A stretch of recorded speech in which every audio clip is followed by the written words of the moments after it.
Programme میں ایک بار پھر خوش آمدید۔ صاحب، اب یہ جو اس ماحول میں بھی پی ٹی آئی کی جانب سے ایک مطالبہ خان صاحب کی رہائی اور ان کی صحت کے حوالے سے ہے، اس پر سر کوئی پیش رفت دیکھ رہے ہیں آپ؟ اور جو ملاقاتوں کے حوالے سے، جیسے آپ نے بھی کہا تھا کہ شاید 8 فروری کے بعد ملاقاتیں ہو جائیں گی، تو اب آپ کو آنے والے دنوں میں کوئی ماحول نظر آ رہا ہے کہ حکومت کوئی فلیکسیبلٹی شو کرے گی، ملاقاتوں کا آغاز نادر ہوگا؟ صاحب، چیزیں کافی ساری بدل چکی ہیں۔ خان صاحب کی علاج کی بات تھی، علاج ان کا ہو گیا، فرسٹ کلاس ہو گیا۔ انہوں نے فرمائش کی کہ ہمیں آپ ڈاکٹر ندیم قریشی کو ان کے اسکواڈ میں شامل کریں، ان کو بھی شامل کر دیا۔ پھر انہوں نے کہا کہ شفائی ٹرسٹ کے وہاں سے بھی ہم نے 2 ڈاکٹر شامل کر لیے۔ پھر انہوں نے کہا کہ آپ نے ہمیں لیٹ اطلاع دی، اب ہم نے ان کو سیم ڈے اطلاع دی۔ تو میرے خیال میں صحت کے بارے میں تو جو ان کے ایشوز تھے، جو ابہام تھے، وہ سارے ہم نے دور کر دیے۔ اب ملاقاتوں کی بات ہے تو ملاقاتوں پہ کچھ معاملات علیمہ باجی جو ہیں تو وہ خود خراب کر رہی ہیں۔ اگر وہ اس کو ٹھیک کر لیں تو ملاقاتیں جو ہیں وہ اس میں کوئی مجھے زیادہ مشکل نظر نہیں آ رہی، وہ بھی ہو جائیں گی، اس میں کوئی زیادہ پرابلم اختیار نہیں صاحب، ہے۔ آپ کے نزدیک علیمہ صاحبہ کو کیا کرنا علیمہ چاہیے؟ صاحبہ کو یہ کرنا چاہیے کہ اگر وہ بھائی سے مل بھی لیں تو وہ بات وہ کریں جو بھائی کے ساتھ ہوئی ہوتی ہے۔ علیمہ باجی کو یہ نہیں چاہیے کہ وہ اپنی طرف سے مرچ مسالہ اور ڈریسنگ وغیرہ کر کے نا، تو وہ جو سلاد ٹاپنگ وہ ڈالتی ہے، وہ چورن جو ڈالتی ہیں، وہ میرے خیال میں اگر وہ نہ ڈالیں تو بہتر ہے۔ آپ کو لگتا ہے کہ یہ جو ماضی قریب میں بھی خان صاحب کے ساتھ جو ملاقاتیں ہوئی تھیں اور جو سوشل میڈیا پہ پوسٹ آئی تھی، آپ کے نزدیک وہ بیانات بھی بڑھا چڑھا کر پیش کیے گئے تھے؟ خان صاحب نے ایسی بات نہیں کی تھی؟ علیمہ باجی نے یہ جو کہتے ہیں نا کہ وہ ایک غیر سیاسی خاتون ہے، میں اس بات کے ساتھ بالکل اتفاق نہیں کرتا۔ جتنی سیاست علیمہ باجی کو آتی ہے، اتنی سیاست میرے خیال میں بشرا بی بی کو بھی نہیں آتی، اتنی سیاست کسی کو نہیں آتی۔ وہ بہت بڑی سیاستدان بن گئی ہے۔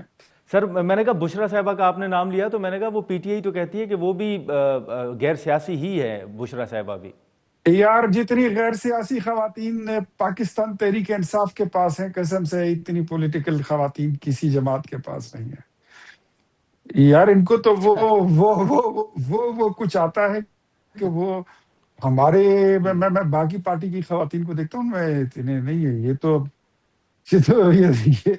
یہ تو نیکسٹ لیول کی خواتین ہے پالیٹکس میں، یہ بہت آگے ہیں۔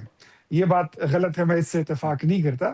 بہرحال بہنیں اور گھریلو خواتین سب کی سانجھی ہوتی ہے، میں اس پہ کوئی بات نہیں کروں گا۔ لیکن علیمہ بات درخواست کروں گا، یہ رمضان کا مہینہ ہے، شیطان وغیرہ سارے بندے ہوئے ہیں، باجی خدا کا واسطہ ہے بیان دے تو وہی دے، کم از کم جو درست ہو، جو سچا ہو۔ اپنی طرف سے پلے پاؤ والا جو معاملہ ہے وہ نہ کرے، وہ غلط ہوتا ہے۔ اس سے آپ نے اپنے بھائی کے لیے، اپنی جماعت کے لیے، اپنی بھابھی کے لیے اور ملک کے لیے آپ نے بہت مشکلات کھڑی کی ہیں۔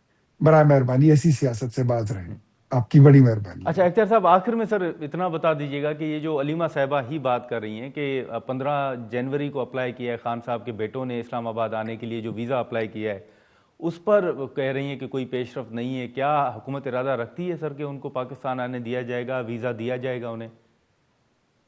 وہ بڑا ایک اچھا شعر ہے، مجھے پورا یاد نہیں، کہ آنا چاہو تو راستے ہزار، نہ آنا چاہو تو عذر ہزار۔ ہزار راستے ہیں جی۔ ہاں، تو عذر ہزار۔ تو ان کے پاس تو نائک آف بھی ہے، اگر وہ آنا چاہیں تو آ جائیں۔ وہ تو پہلے بھی انہوں نے اعلان کیا تھا کہ ہم آ رہے ہیں، میں نے کہا تھا وہ آئیں گے تو میں ان کو کھانا بھی بھیجوں گا، پیزا بھی بھیجوں گا۔ Thank you so much sir, thank you so much. ناظرین، اختیار ولی خان صاحب کی گفتگو آپ نے سنی۔